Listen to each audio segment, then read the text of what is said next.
Muy buenas tardes. El Departamento de Carrera de Antropología de la Facultad de Ciencias Sociales de la Universidad Nacional Autónoma de Honduras les da la más cordial bienvenida a este webinario de Antropología en Honduras, el cual se ha desarrollado desde el 1 de septiembre y que concluirá el próximo jueves 3 de diciembre. Esta es su 14ª y última semana y siempre contando con el apoyo del Centro de Horticultura.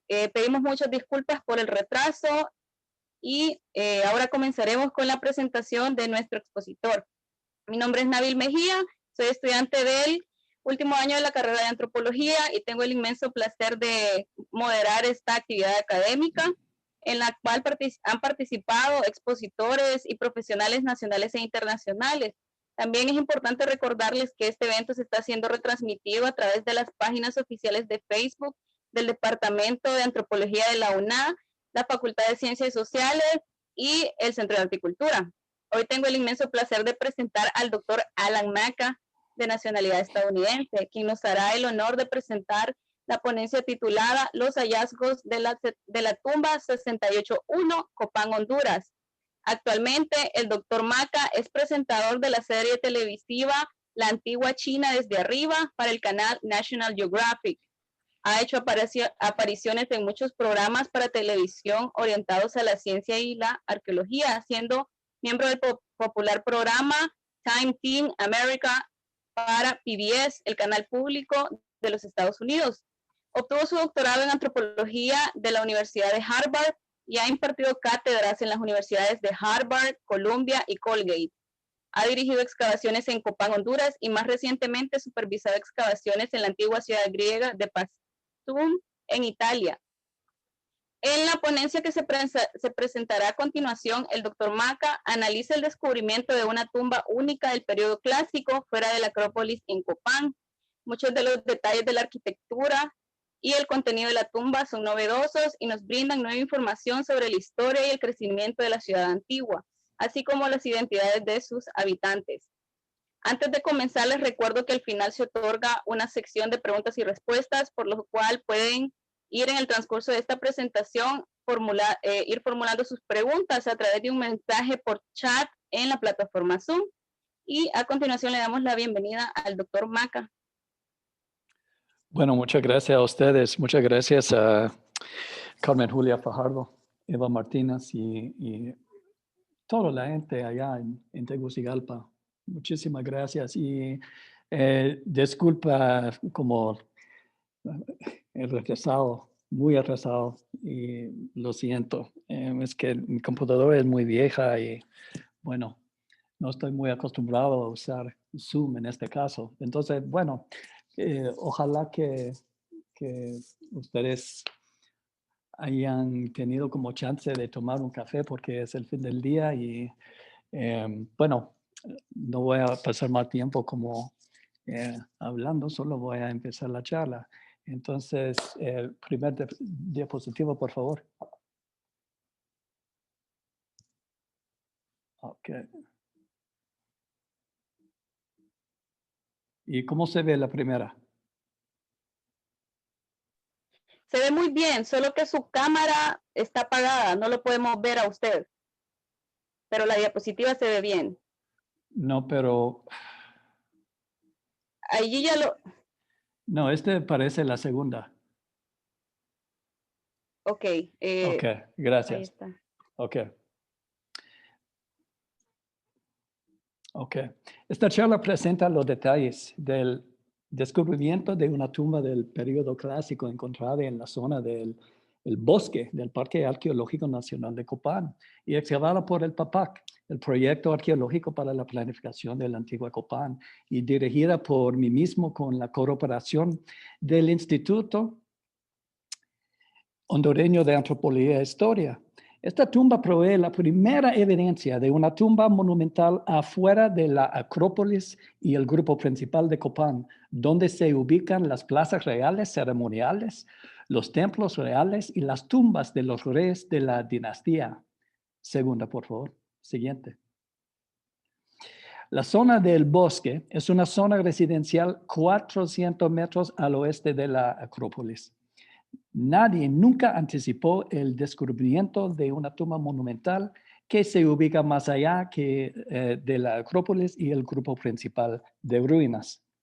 En la bolsa aluvial de Copán, la zona arqueológica del bosque se encuentra en la esquina suroeste del parque arqueológico. La siguiente, por favor.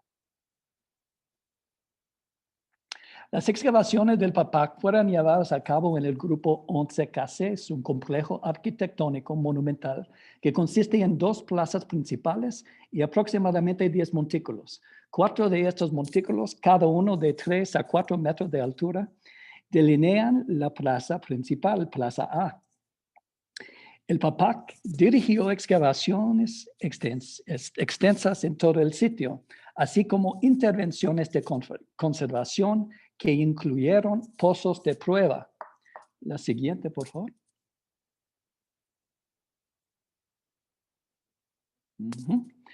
Fueron 2 objetivos del proyecto: determinar la fecha y el carácter del crecimiento de este sector de la ciudad antigua, y 2, evaluar los daños y consolidar los restos de montículos que han sufrido saqueos desde la década de los 70. La siguiente. Durante la primera fase de excavaciones, el proyecto hizo un descubrimiento inesperado en el montículo del lado oeste de la Plaza A, la estructura 11K28. Casi toda la pared oeste del edificio había sido saqueado y sus bloques cortados se vendieron a proyectos de construcción en la aldea moderna hace casi 40 años. La parte superior del montículo demostró una zona hundida de casi 2 metros de ancho y 30 centímetros de profundidad, que inicialmente parecía ser el resultado de un saqueo. En colaboración con el Instituto Hondureño de Antropología e Historia y bajo de la supervisión de la licenciada Carmen Julia Fajardo, emprendimos la consolidación del montículo y también excavamos un pozo de prueba de 1 metro por 1 metro en la zona hundida, que estaba más o menos en el centro del montículo, con el objetivo de aprender los métodos de construcción. La siguiente. El pozo de prueba se colocó en lo que resultó ser una ubicación ideal.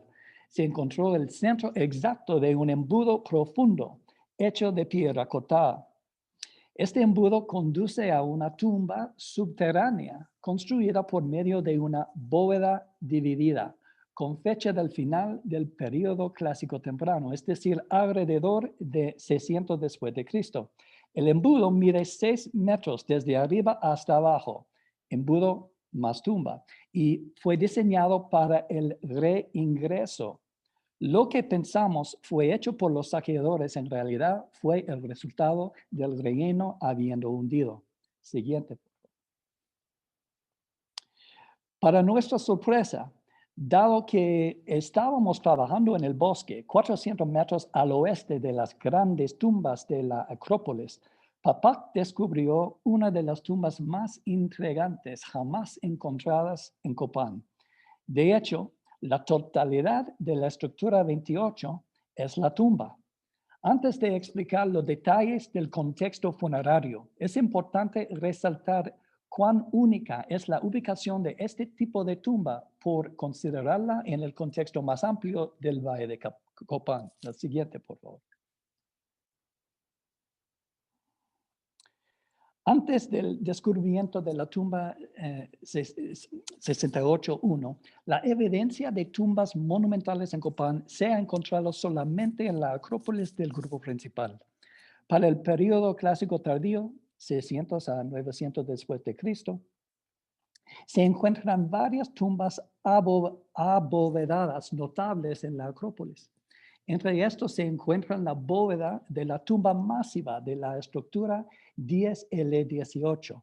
Se cree que es la tumba del 16º rey de Copán y la tumba extraordinaria colocada en la estructura Chorcha debajo de la original escalinata jeroglífica de la estructura 10L26, que también pertenece a un rey.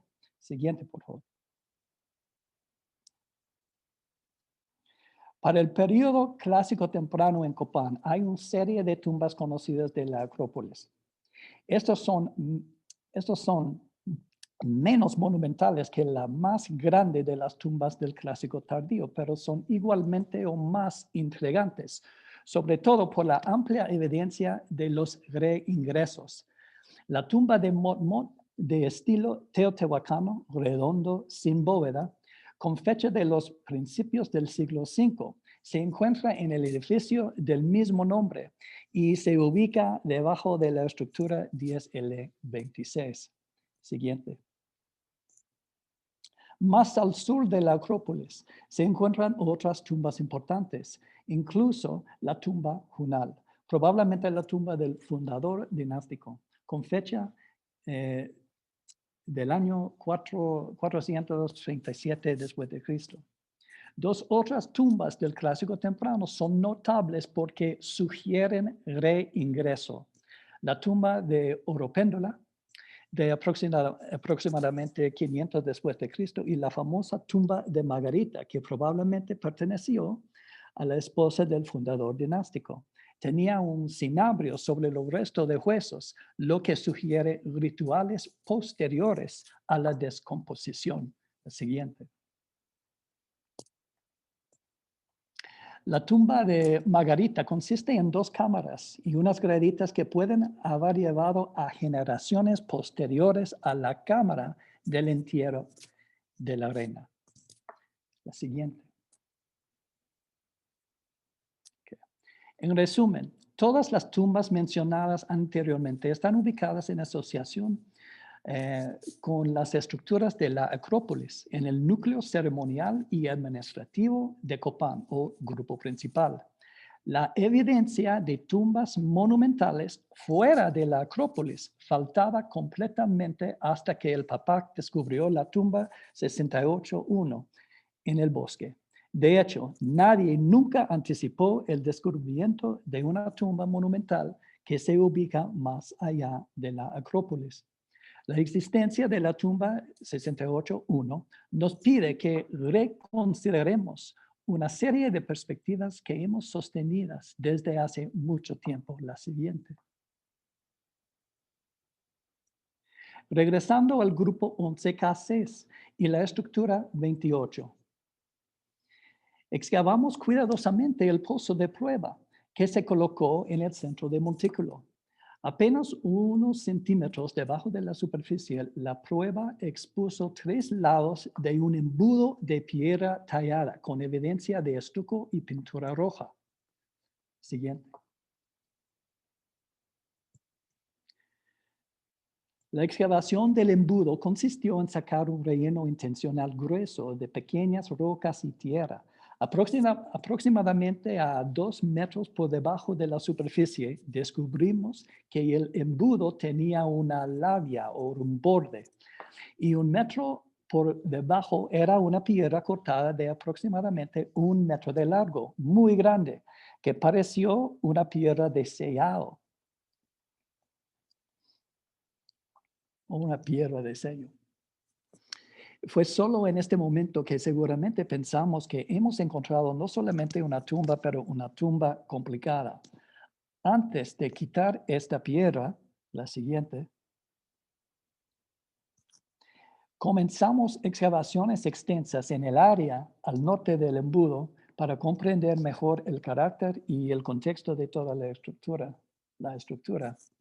Descubrimos que la fase original del montículo se construyó en conjunto con la estructura del embudo y la tumba. El interior del montículo fue cuidadosamente fortificado con anillos concéntricos de muros de retención, así como varios muros unitarios hechos de adoquines y trozos rústicos de toba. La siguiente. Cuando se levantó la piedra de sello, fue evidente que selló una entrada de la tumba que pasa directamente a través del lado sur de la bóveda. Esto creó un rasgo arquitectónico completamente raro, una bóveda dividida que permitió la construcción de una plataforma dentro de la bóveda. Mira, en todo el mundo este es el único ejemplo. Honduras tiene el único ejemplo de esta forma de arquitectura. Felicidades.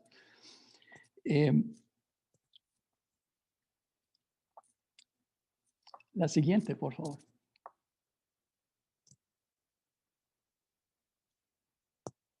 Un diseño nunca antes, este es un diseño nunca antes documentado en la arqueología maya. 2 metros debajo de la plataforma de estuco estaba el piso de la tumba. Las paredes norte y sur tenían nichos ubicados en las esquinas de la tumba y contenían ofrendas de vasijas. La siguiente. Debajo de más de 1 metro de tierra, resultado del colapso de la pared oeste, encontramos restos humanos bien conservados y una serie de artefactos inusuales. La fecha del entierro es significativo. 2 costillas diferentes,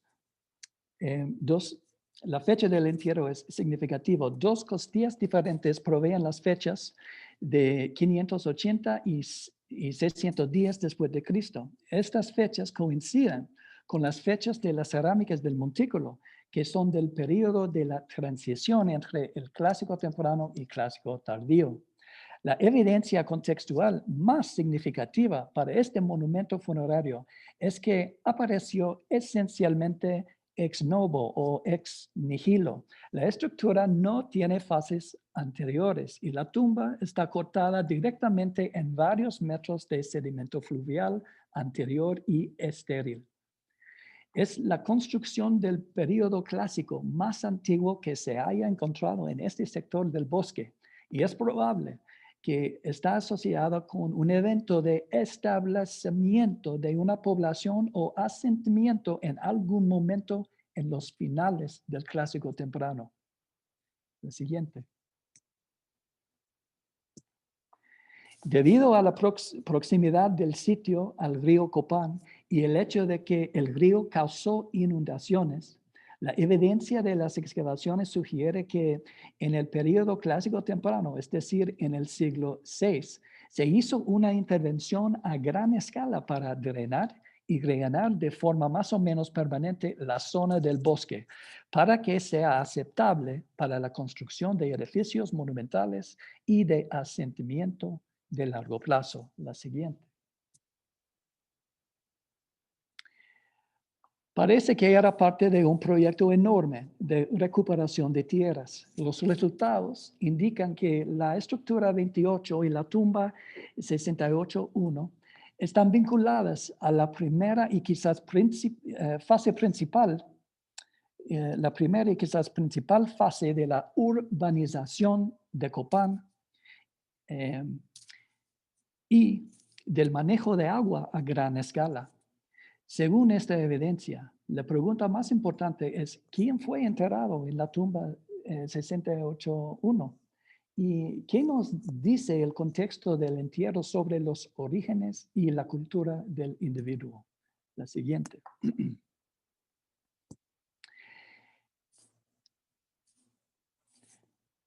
El diseño inusual de la tumba es solo una de las muchas características distintivas o únicas de este contexto de tumba. Numerosos detalles de los huesos y artefactos, por ejemplo, son curiosos y sin precedentes en Copán. La preservación de los huesos y los dientes fue muy buena.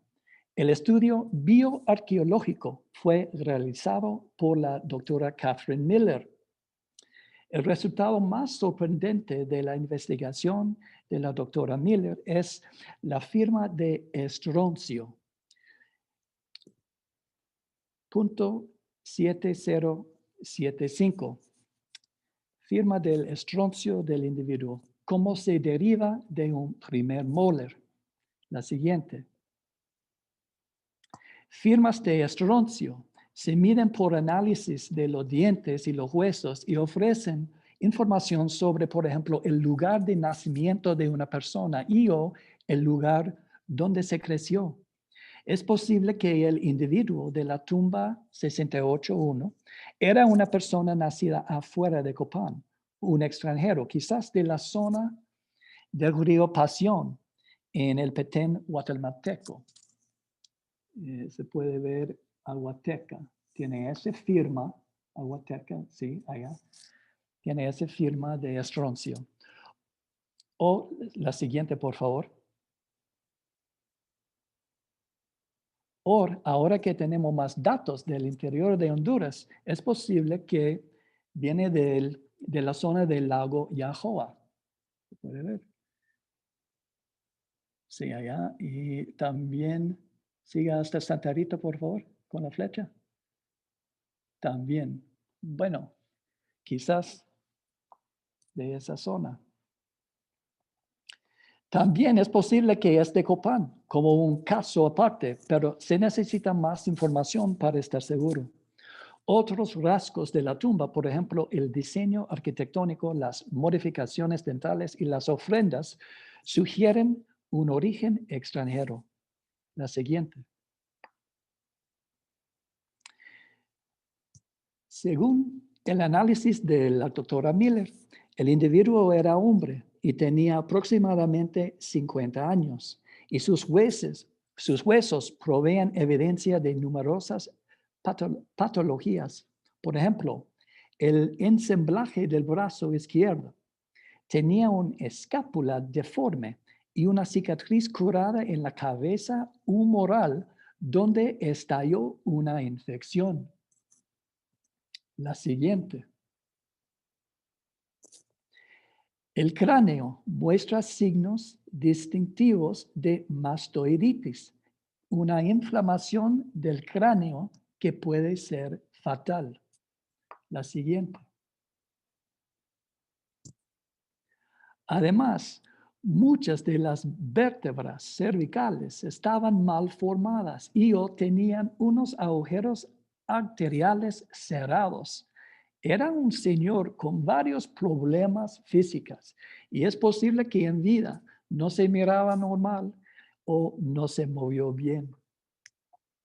La siguiente. Esta es una foto de un cráneo del Petén. No tenemos ese nivel de conservación en la tumba 68.1. Es un ejemplo nada más. Otra característica del esqueleto que es altamente única es la modificación dental. Supuestamente la modificación dental puede tener un significado asociado con estatus y grupo social y cultural. Los dientes de este individuo presentan patrones de modificación que no son documentados en el repertorio del periodo clásico. Por ejemplo, los dientes del individuo de la tumba 68.1 muestran rasgos de jade y pirita combinados, premolares adornados e incisiones horizontales. Son rasgos muy únicos en el mundo maya. Quizás no son del mundo maya. La siguiente, por favor. La característica física más singular del esqueleto, sin embargo, fue su posición de enterramiento, en posición vertical y con las piernas cruzadas, también conocida como la posición de sastre o en inglés tailor. La siguiente. Los entierros en la posición de sastre son extremadamente raros en Mesoamérica y los que están documentados son de contextos élites asociados con Teotihuacán, la ciudad antigua ubicada en México Central, y tienen fecha del periodo clásico temprano. Son pocos ejemplos en toda la región de Mesoamérica. Se conocen 3 de la pirámide de la luna en Teotihuacán. La siguiente. 2 de Caminaljuyu en Guatemala. Varios del sitio Chac 2 en Yucatán. 1 de El Mirador en el Petén. La siguiente. Y 3 del grupo principal de Copán, incluso el famoso entierro Motmot. Ahora, el individuo de la tumba 68.1 representa el cuarto de Copán, pero se encontró afuera del grupo principal. Tenemos que pensar en por qué la única tumba monumental ubicada afuera del grupo principal demuestra esta posición del entierro tan rara. La siguiente. Su cráneo aparentemente había sido colocado al sur del cuerpo y se aplicó cinabrio, un mineral rojo sagrado. La manipulación del cráneo y la evidencia de cinabrio probablemente indican el reingreso de la tumba años o décadas después del enterramiento original. El diseño de la tumba, con un embudo alto y bien hecho, hubiera dado acceso a los descendentes que querían reentrar y hacer rituales con los restos del individuo. La veneración de los antepasados era bien conocida entre los mayas antiguos. Siguiente. Los materiales culturales de la tumba 68.1 son raros y con excepción del pectoral de jade, son de tipo desconocido en Copán. Siguiente. Se encontraron dos grupos de cerámica en la tumba, uno en los nichos y el otro en el piso de la tumba. Las vasijas en los nichos, 4 en total, son copas pequeñas pintadas de rojo y son casi exactamente las mismas. Se encontró una taza asociada con cada nicho. Alrededor de los bordes exteriores de las copas hay una serie de glifos o símbolos. La mayoría no tienen sentido, pero uno de ellos es una verdadera referencia jeroglífica, el glifo para la dedicación de un edificio. Quizás habla de la tumba y la estructura 28, no se sabe. En el piso de la tumba habían 3 vasijas policromadas, pintadas en negro y rojo, 2 cuencos compuestos y un cuenco cilíndrico mucho más grande. Cada uno de las 3 ollas muestra estilos y motivos similares, así como bandas de glifos o símbolos alrededor de su borde exterior. La vasija grande cilíndrica es notable por su pintura florida de una figura real frente a un serpiente que da a la luz la cabeza del dios del maíz. Quizás la característica más importante de las vasijas policromadas es que sus estilos son actualmente desconocidos. Varios expertos siguen perplejos en términos de su entendimiento de los orígenes geográficos precisos de las ollas.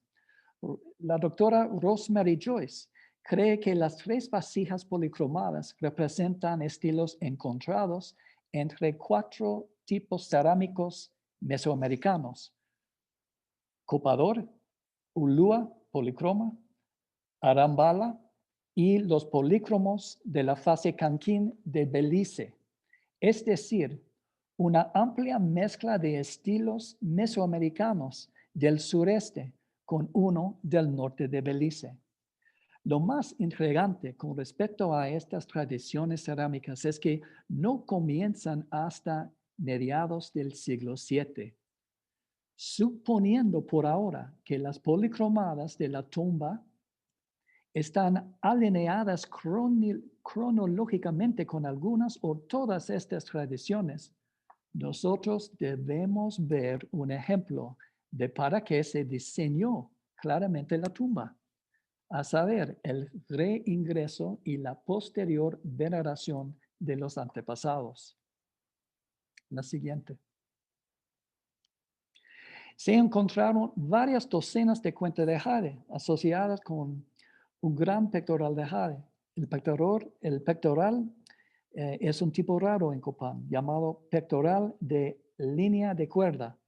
Una sección horizontal ha sido cuidadosamente cortada del frente para revelar el color o la forma de la cuerda utilizada para colgar el pectoral del cuello. En Copán, Solo se han encontrado otras 3 pectorales de línea de cuerdo de esta clase, cada una hecha de jade y asociadas con un contexto de entierro en un grupo arquitectónico élite. La siguiente. También se descubrieron orejeras de concha tallada y pintada y 3 conchas de espóndulos dispuestas en un cosmograma cardinal. Una concha de espóndulos se colocó entre las piernas cruzadas del individuo y otras 2, sin espinas, se colocaron inmediatamente al sur de las rodillas del individuo. Uno en el suroeste y uno en el sureste, otro en el suroeste. Bueno, la siguiente. Okay. Los contextos micro y macro de la tumba 68.1 brindan numerosos puntos de ventaja nuevos para deducir dinámicas políticas en el momento vital, en un momento vital en la historia de Copán. La transición o el cambio del clásico temprano al clásico tardío. Posiblemente tuvo un papel sumamente importante en el liderazgo de este cambio en este sector de la ciudad antigua de Copán. Este periodo era un periodo marcado por una fase rápida de urbanización y de intervenciones basadas en la reclamación de tierras y, quizás más que todo, en el manejo de agua a gran escala.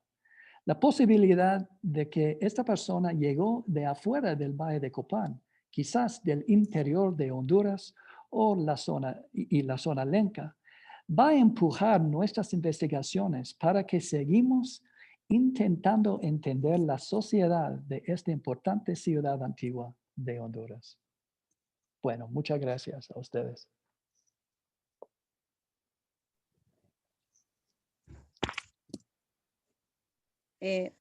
Muchísimas gracias, doctor Maca. A continuación, le formularé las preguntas del público. Y la primera pregunta es si todos los gobernantes de Copán se encuentran enterrados dentro de la Acrópolis o grupo principal.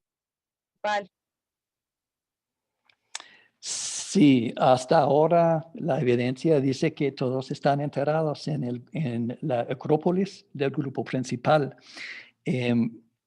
Este arqueólogo que se llama Saichi Nakamura, él hizo como un argumento. Bueno, él propuso que en sus excavaciones cerca de la carretera, afuera del grupo principal, él encontró una tumba de una persona real, quizás un gobernante. Su hipótesis está basado en como los contenidos de la tumba, pero la verdad es que la tumba fue muy simple, muy sencillo. Y es posible que el entierro está en como un lugar segundo, si me entiendes. Quizás, bueno, posiblemente es un gobernante, pero quizás el cuerpo fue llevado desde el grupo principal hasta un lugar afuera de la Acrópolis. Es posible, es cierto que es posible, pero también es posible que no es el cuerpo de un gobernante. Pero entonces, para responder, hasta ahora, todos los cuerpos de los reyes de Copán, los gobernantes, se han encontrado solamente en la Acrópolis. Ok. Siguiendo siempre con este tema, hay otra pregunta es, si estas ofrendas encontradas en la tumba 68.1 dan algún indicio de quién era este personaje o si era una persona importante. Ajá. Y entonces, ¿qué pienso yo sobre quién fue? Sí, y si estos materiales dan indicios para saber quién fue la persona enterrada. Es que la verdad es que la arqueología maya ahora seguramente es como una clase de arqueología histórica. Y como ustedes saben muy bien, la evidencia jeroglífica nos da mucha información sobre las historias de las dinastías de varias ciudades mayas. Entonces, sin tener esa clase de evidencia histórica, es muy difícil como poner el dedo en un nombre o como estar seguro quién fue un individuo de esta tumba o esa tumba. En el grupo principal o en la Acrópolis, por ejemplo, sí, seguramente tenemos evidencia jeroglífica sobre los nombres y las identidades de varios gobernantes. Pero, bueno, realmente no de varias, de pocos, de un par o tres más o menos. Entonces, en este caso, sin tener evidencia de textos o de jeroglíficas, es muy difícil decir quién fue esta persona. Bueno, siempre un arqueólogo o cualquier persona visitando el sitio o escuchando esta charla puede imaginar quién fue o de dónde vino. La verdad es que hasta ahora me gustaría no decir, me gustaría no ofrecer una opinión porque la verdad es que falta mucha como investigación. Em, y, y más que todo, necesitamos más información sobre las tradiciones cerámicas del interior de Honduras. La verdad es que para mí Honduras es como un libro abierto en términos de su cultura antigua. Es solo muy recientemente em, em, unas científicas, Cathy Miller, incluso, por ejemplo, han hecho como como una foto más completa de información sobre firmas de estroncio de Honduras.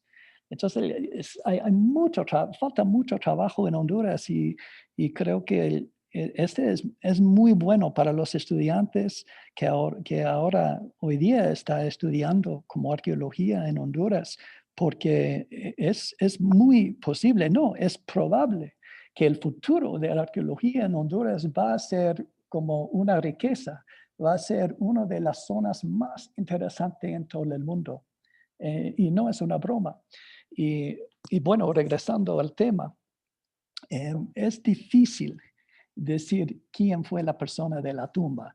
Obviamente fue una persona muy noble, de un estatus élite alto, seguramente. Y para mí, bueno, desde el inicio, cuando encontramos esta tumba, todo el mundo en el proyecto pensamos, seguramente es la tumba de un rey, porque ¿qué otra clase de persona en esa época tenía los recursos para patrocinar y construir esa clase de tumba? Y quiero decir otra cosa, es que hay, hay que, hay que, hay que pensar muy bien en la forma de arquitectura.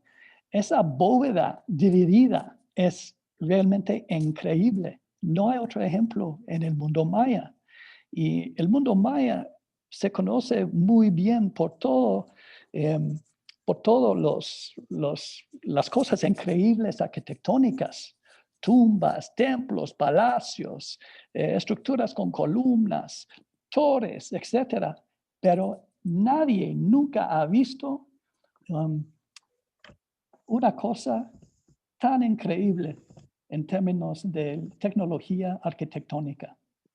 Entonces, obviamente, esta persona fue muy importante, tenía recursos y un estatus quizás, bueno, más que noble, menos de gobernante, quién sabe, la verdad no sé. En en el primer momento pensábamos que posiblemente fue el rey número 10 de Copán, pero por la ausencia de evidencia jeroglífica no podemos decir más y no podemos estar seguros. Ok. La siguiente pregunta es, le preguntan si sabe qué significado podría tener la aplicación de cinabrio a los huesos posterior al entierro o qué ritual puede ser este. Sí, es que parece que los mayas antiguos y también varias culturas de mayas históricos pensaban en el inframundo como un lugar de mucha agua.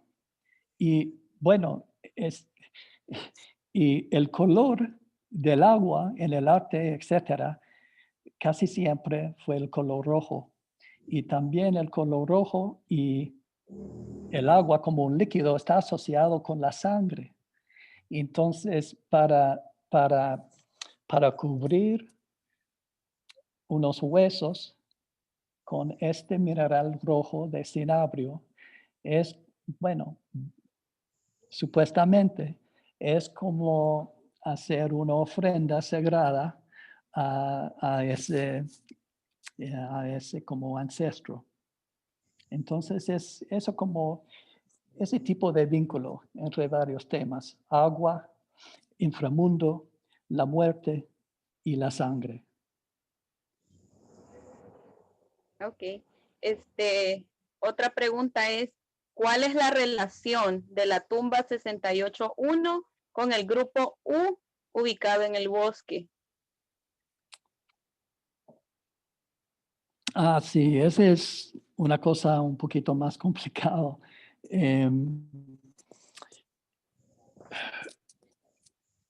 Y bueno, eso mejor si hablemos más tarde sobre esto. Este es como un tema muy complicado porque tengo que explicar todas esas cosas de arquitectura de forma de U y todo eso. ¿Hay otra pregunta? Sí, claro. Pasemos a la siguiente. Dicen, usted mencionó que la firma de estroncio del molar de la tumba 68-1 coincide con la región del río La Pasión. ¿Hay algo más que relacione a este individuo con la zona sureste del Petén? Esta es una pregunta excelente. Alguien está pensando como un arqueólogo. Bueno, la verdad no. La verdad no.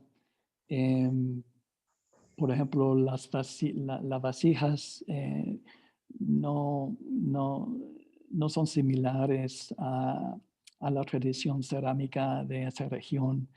Em, em, Ni obviamente el estilo de arquitectura. Pero esta clase de pregunta es la clase de pregunta necesaria para seguir investigando. Entonces, ciertamente es posible que en el futuro podemos encontrar algo para probar ese tipo de hipótesis, que hay un vínculo entre Copán y entre este individuo de Copán y la región o la zona del río Pasión.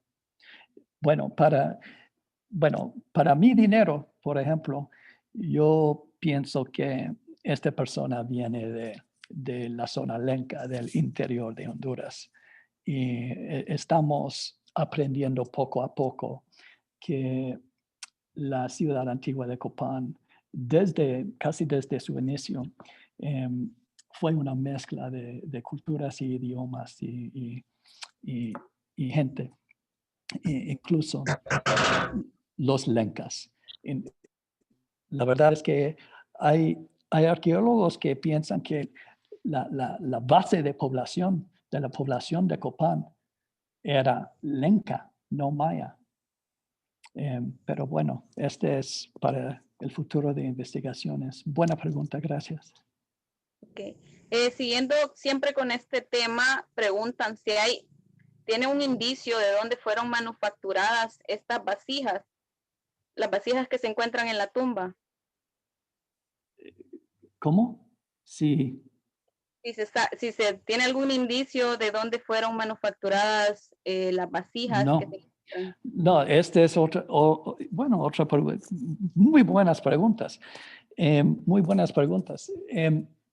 Sí, es posible por un proceso científico que se llama neutron activación de neutrones. No sé cómo decirlo en español, pero es por medio de como sacar un pedacito del barro de la vasija y se pueden hacer varios como procesos científicos para investigar cuál era como el recurso de barro y de dónde viene, de dónde viene ese barro basado en investigación. Pero es algo muy complicado porque también se necesita como una línea base de valores de muchas regiones.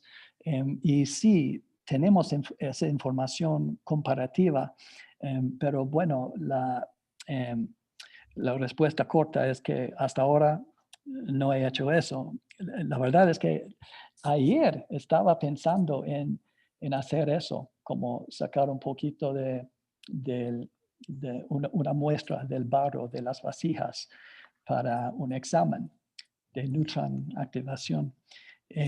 Pero cuesta mucho dinero, mucho tiempo y a veces el resultado no está seguro, pero sí me gustaría intentar.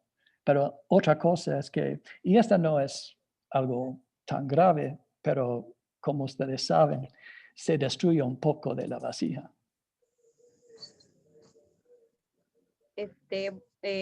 Nos quedan dos preguntas y una de ellas es si el Mot Mot fue el gobernante del periodo de transición en Copán.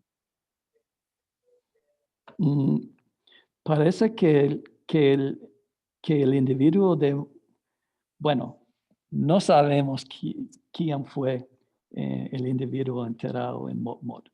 No sabemos. Fue una mujer de como 25 años, pero una mujer muy importante, enterrado en una tumba redonda, sin techo, con muchos huesos con muchos animales. Solo ahora tenemos los huesos y también con 3 cabezas.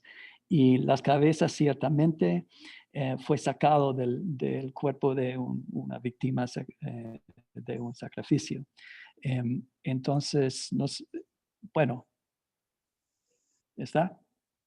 Sí, y la última pregunta es si hay evidencia de que los mayas de Copán construyeran sus edificios considerando las inundaciones que podría provocar el río Copán.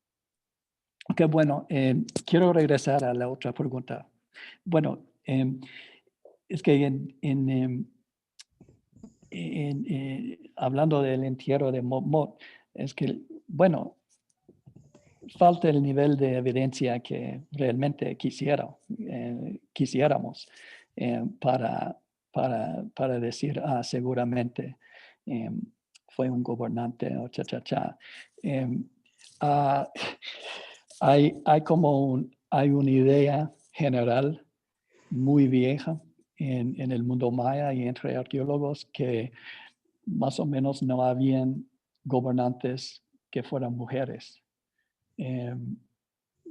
Obviamente hay excepciones, hay, hay por lo menos un caso de un gobernante que fue una mujer y creo que vamos a encontrar más. Pero también sería bueno tener evidencia jeroglífica para confirmar la identidad, ¿verdad? Bueno, gracias. Y la última pregunta. Esa fue la última. Ya con esto terminamos. Sobre inundaciones. Ok, sí. Sí, hay evidencia de que los mayas consideraran las inundaciones del río que podrían provocar el río Copán al momento de construir. Ah, creo que sí, fueron muy inteligentes. Pero creo que, bueno, es cierto que ellos estaban manejando el río de Copán y como ustedes saben muy bien, el río de Copán no es pequeño. Y ellos estaban manejando ese río casi desde el principio del asentamiento allá en el Valle de Copán. Ok, bueno, creo que con esto cerramos ya esta sección de respuestas a las preguntas que nos han hecho el público. Y con esto terminamos el Departamento de Antropología de la Facultad de Ciencias Sociales de la UNA. Le agradece muchísimo a usted, doctor Maca, por habernos hecho el honor de presentar su investigación. Y también adicionalmente le agradecemos la atención y asistencia a cada uno de los participantes de esta jornada. Asimismo, ya les invitamos a la última conferencia de este webinario en Honduras, que será impartida el próximo jueves 3 de diciembre, que se titula Los excéntricos, ritualidad y arte, y será impartida por el arqueólogo japonés Hirokazu Kotegawa. Siempre agradeciéndoles mucho y recordándoles que este evento se transmite a través de las páginas oficiales de Facebook del Departamento de Arte y Cultura, del Departamento de Antropología de la UNA y de la Facultad de Ciencias Sociales. Muchísimas gracias a los asistentes y a usted, doctor Maca. Que tengan muy buena tarde. Muchas gracias a ustedes y lo siento el atraso y nos vemos muy pronto. Sí, gracias.